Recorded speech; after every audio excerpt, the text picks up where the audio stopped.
근데 일반 문짝으로 하면은 재료비가 20만 원 정도 나오거든요. 그럼 근데 히든 푸싱 슬라이딩으로 하면 재료비만 100만 원이 넘어요. 그러면 재료비만 생각하는 게 아니고 인건비도 생각해야 돼. 인건비도 그 더블로 들어가는 거. 그러니까 뭐 네. 공사할 때 철거 하루 잡고 사시 하루 잡고 뭐 페인트 하루 잡고 다 뭐 목공 맡기려고 그러죠. 다 목공에서 기간이 들어가요. 어떤 목수 오야지는 인건비가 40만 원 받고 어떤 목수 오야지는 45만 원 받고 이게 기준이 왜 일반 소비자 입장에서는 이게 뭔데 이게 왜 책정이 되는 거야 이렇게 생각할 수 있는데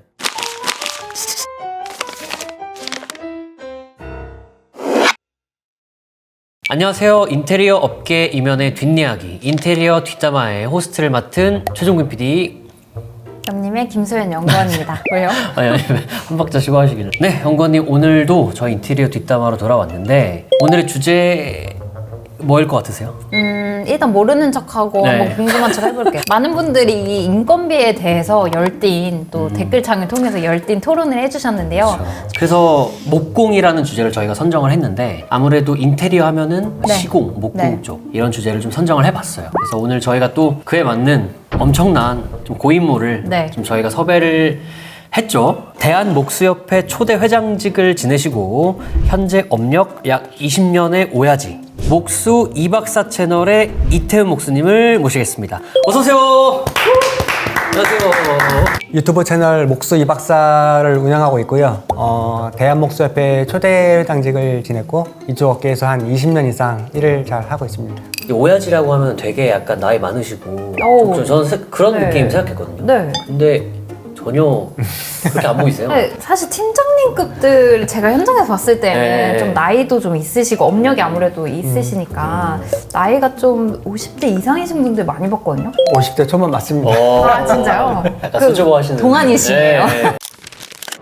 제가 어떠한 기사를 좀 봤어요. 유튜브를 네. 봤는데 사무직에서 최근에 이제 젊은이들이 현장직으로 좀 많이 빠지고 있다.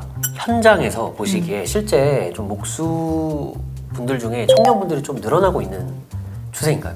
예, 맞습니다. 제가 일 배울 당시만 하더라도 다 나이 든 분들이 많았고 네. 주변에 다른 공종을 봐도 뭐 전기 하시는 분들이랑 뭐 도배 하시는 분들 보면 목수가 나이 제일 많았어요. 지금은 어떻게 보면 이제 전기 공사하는 분들이 네. 이제 50대, 60대가 많고 목수들은 이제 30대, 40대들이 많아갖고 젊은 분들 많이 늘었습니다. 왜 많아지고 있다고 생각하세요? 일반 유튜브나 뭐 방송에서 인테리어 목수가 이제 뭐 미래에 없어지지 않는 기술이다, 직업이다, 뭐 이런 홍보들도 많이 하고 또 돈을 많이 번다라고 이렇게 방송에서 나오니까 요즘 젊은 사람들이 그런 거에 요즘 AI가 이제 많은 인력들을 대체한다는 게 화두잖아요. 적어도 목수는 대체가 안 되잖아요. 그럼 당장 뭐 로봇이 이걸 할 만들어지는 수는 거 없죠. 아니에요? 좀 팩트 체크를 하고 싶거든요. 네. 진짜 일당이 센지, 진짜 워라밸이 괜찮은지 현장에서 보실 때 진짜 이게 팩트인가? 저는 너무 궁금하거든요. 저는 까딱하면 넘어가요. PD 안 하시고 이제. 이게 참 할 말이 많은데요. 여러 방송에서는 이제 어그로를 끌어야 되니까 돈을 진짜 많이 번다라고 이제 방송을 하는데 그런 방송들 보면은 모든 직업이 다 돈 많이 버는 걸로 방송을 하거든요. 네, 실제 우리 버는 거는 그 방송에서 하는 것처럼 과장이 좀 많이 되어 있어요. 네. 그렇게까지 많이 벌지는 못해요. 방송에서는 상위 탑 안에 드는 그 5% 안에 드는 사람들만 방송에 나와서 이렇게 하는 거지. 많은 분들이 이제 목수를 배우겠다고 나 직업으로 인테리어 목수를 할 거야 이렇게 생각을 하고 목공 학원을 많이 알아보는데 돈 버는 거는 목공 학원만 돈 벌어요. 목공 학원이 지금 전국적으로 되게 많이 있는데 1년에 목수 수강생들 배출을 그렇게 많이 하는데 그 배출하는 사람들 목소리 안 해요. 그럼 왜 그냥 못해요? 학원만 나오고 네. 그냥 딴 거예요. 취직이 안 돼요. 사람을 안 뽑으니까. 그러니까 다 사기 당하는 거죠. 그 전에서 목공 학원이죠. 학원 졸업하면 목소리 할 수 있어요? 합니다. 그런 거에 속아갖고 그럼 비율로 봤을 때는 어느 정도예요? 그 중에서 한 1%에서 5%만 이제 입문하고 나머지는 다 다른 일이에요? 네, 그냥 졸업하고 여기저기 문 두드려 보다가 사람을 안 뽑네. 이거 학원 나와도 인맥이 없으면 안 되는 거라고 깨닫고 그러고 이제 포기하는 경우가 많습니다. 저희가 예전에 이제 조회수도 잘 나왔던 그 컨텐츠가 이제 인건비에 대한 얘기를 해주셨었거든요. 일단 인테리어 하면은 이 목공비, 인건비 이게 진짜 많이 비율을 차지하고 있거든요. 현재 인테리어 시장에서 목수의 인건비에 대한 솔직한 의견을 좀 듣고 싶어요. 일단 인건비가 이제 비싼 건 맞아요. 지금 영상 나가는 2025년 기준으로 보자면은 목수 팀장이 지역마다 좀 차이가 있겠지만은 40만 원에서 45만 원 사이로 받고요. 네. 그냥 기술자 인건비가 28만 원에서 31만 원인가 32만 원 사이로 지금 받고 있어요. 그 중간은 뭐 한 20에서 25 사이로 받고 있는데 초보 목수는 잡부일당 정도 받고 많이 비싸죠. 근데 이제 말씀해 주신 것들이 어떻게 보면은 업자 입장에서 이제 일당이나 이런 것들을 좀 말씀해 주신 것 같은데 소비자분들의 얘기를 또 안 해볼 수가 없어요. 제가 만약에 소비자라면 인테리어 인건비를 측정할 때 인건비 비율이 너무 크니까 어떤 업체를 쓰고 어떻게 싸게 쓰고 이런 거를 되게 고민을 많이 해볼 것 같거든요. 소비자분들이 업체를 선정할 때 이런 거를 좀 알고 있으면 좋다. 소비자들이 이제 인테리어 예산을 짤 때 필수적으로 이제 뭐 수도공사나 전기공사는 당연한 거고 그는 집을 어떻게 이쁘게 꾸밀까 이거는 자기 예산에 맞춰서 그 생각을 하잖아요. 자재를 좋은 거 쓰면은 인건비도 많이 나와요.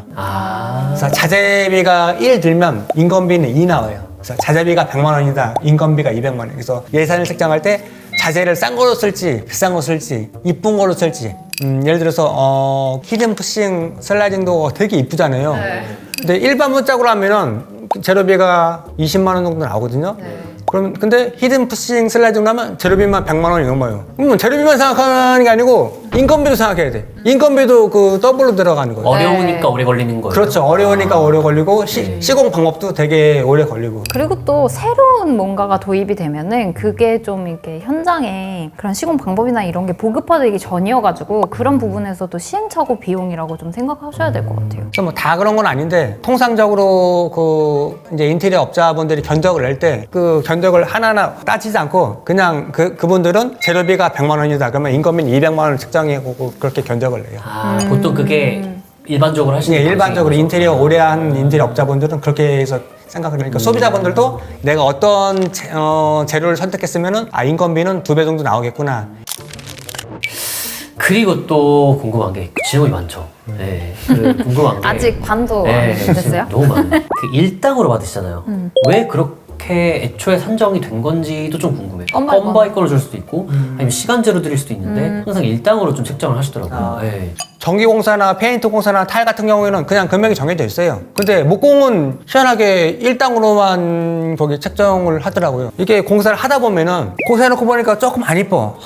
그럼 조금 옮기고 싶어. 그러면은 인건비가 늘어났잖아요. 그리고 또 디자인이 이제 정해진 상업 공간 같은 경우에는 디자인이 확실히 정해진 게 아니고 공사를 하면서 디자인을 정하거든요. 그러니까 이게 견적을 내기가 되게 애매해. 그래서 이제 인건비가 이제 일당으로 이렇게 진행을 하는 게 현장에서 조금 변동성이 많아가지고 그게 사실 뭐 6일 걸릴 거였는데 중간에 의사결정이 바뀌면은 네. 그럼 이거 10일, 12일 막 이렇게 네. 걸릴 수도 있어서 아마 그래서 이게 상업 공간에서 더 네. 많이 그렇게 실제로 그런 경우가 되게 좀 많아요. 그 소비자 입장에서 돈을 더 쓰는 건데 3일 걸린다라고 예상하는데 실질적으로 3일에 끝나는 경우보다 거의 없어요. 4일까지 가는 경우가 훨씬 더 많아요. 네, 그리고 공사 기간이 항상 오버가 되죠. 그러니까 뭐 네. 공사할 때 철거 하루 잡고 사시 하루 잡고 뭐 페인트 하루 잡고 다 뭐 목공 며칠 잡고 그러죠. 다 목공에서 기간이 들어요. 인건비를 선정하는 기준? 이런 것도 좀 궁금하거든요. 뭐 예를 들어 저 같으면은 업체가 비싸서 많이 나오는 건지 아니면 내가 원하는 인테리어가 어려워서 많이 나오는 건지. 셀프 인테리어 하시는 분들이 이제 그 목수들 직접 섭외할 때 어떤 목수 오야지는 인건비가 40만 원 받고 어떤 목수 오야지는 45만 원 받고 이게 기준이 왜 싸면은 싼 이유가 있어요. 보통 경력이 얼마 안 된 분들일수록 인건비가 싸고 경력이 된 분들일수록 그 인건비가 비싸고 그래요. 그러면 뭔가 그냥 업체가 뭐 좋다 뭐 아니면 뭐 내가 원하는 인테리어 어렵다 이런 것보다는 그냥 경력 차이가 제일 큰 거네요. 예, 맞습니다. 경력 차이가 돼요. 그 인건비 진짜 말 그대로 딱 인건비 외적으로도 장비대라고 좀 표현을 하는 그런 것들에 대한 오해도 많고 말도 많아요. 그래서 그것도 오늘 좀 진짜 신랄하게 한번 얘기를 해주세요. 건설 용어는 이제 공구손료라고 얘기하는데 보통 공구손료가 이제 목수 기술자 인건비의 1.5배를 얘기하는데 목수 기술자가 인건비가 30만 원이면은 장비 때 이제 공구손료는 15만 원에서 이제 13만 원 정도 하는데 일반 소비자 입장에서는 이게 뭔데 이게 왜 책정이 되는 거야? 이렇게 생각할 수 있는데 페인트나 뭐 도배나 뭐 이런 거에 비해서 인테리어 목공은 장비가 되게 비싸요. 목수 팀장은 이 장비 사용료를 받는 거거든요. 트럭만 하더라도 이제 뭐 2천만 원에서 3천만 원 정도 하고 뭐 이렇게 많은 장비들이 따지면 이제 3천만 원, 5천만 원으로 나가기 때문에 물론 이제 목수 오야지마다 비싼 장비를 하는 사람들도 있고 싼 장비를 하는 사람도 있는데 서울 수도권에 있는 목수분들이 장비대가 좀 비쌉니다. 장비를 사면 끝이 아니라 뭐 날물이라든지 그런 것도 주기적으로 하셔야 되고 소모품을 꾸준히 이제 네. 돈이 나가죠. 그리고 이게 한 번 사면은 고장 안 나고 평생 쓰는 게 아니라 그러니까요. 뭐 현장에서 먼지 날릴 거 그래서 이런 그런 거 거 다 네. 따지자면은 이제 네. 목수 팀장이 돈 많이 버는 게 돈 그렇게 하루에 45만 원 받는 게 네, 많은 게 아니라 그렇게 많이 받는 게 아닌데 네. 이제 돈 주는 사람 입장에서는 이제 비싸다고 생각을 하는. 근데 저 하나만 더 여쭤보고 싶은 게 네. 그때 백 대표님이 그 물때도 얘기하셨거든요. 저 그것도 좀 궁금해요. 네, 그 물 진짜 맛있는 물. 마시는 물을 매일매일 좀 드려야 된다고. 그러니까 어떻게 보면 이제 참으로 먹는 개념이기 때문에 물 말고 이제 커피, 뭐 음료수 이런 거를 얘기하는데 법적으로 정해진 건 없어요. 서로 근로계약 얘기할 때도 그건 아예 언급을 안 해요. 일반적으로는 회사에서 제공을 해줘요. 가끔 가다가 이제 악덕 사장, 악덕 인테리어 업체 만나면은 그런 거 제공 안 해줍시다. 그러면 사실 근데 그럼 일 안 하죠. 그러면 그 현장 안 가죠. 일단은 그 현장에서는 목수 네. 오야지가 자기 돈으로 다음부터 그 악덕 사장이랑은 일 안 하려고 하죠. 이건 약간 좀 서로의 관계를 위한 그러니까요. 그런 약간 개념으로 어떤 생각하고 뭐- 보통 빈손으로 잘 안 가니까. 그러니까요. 좀 예민한 질문일 수 있는데 네.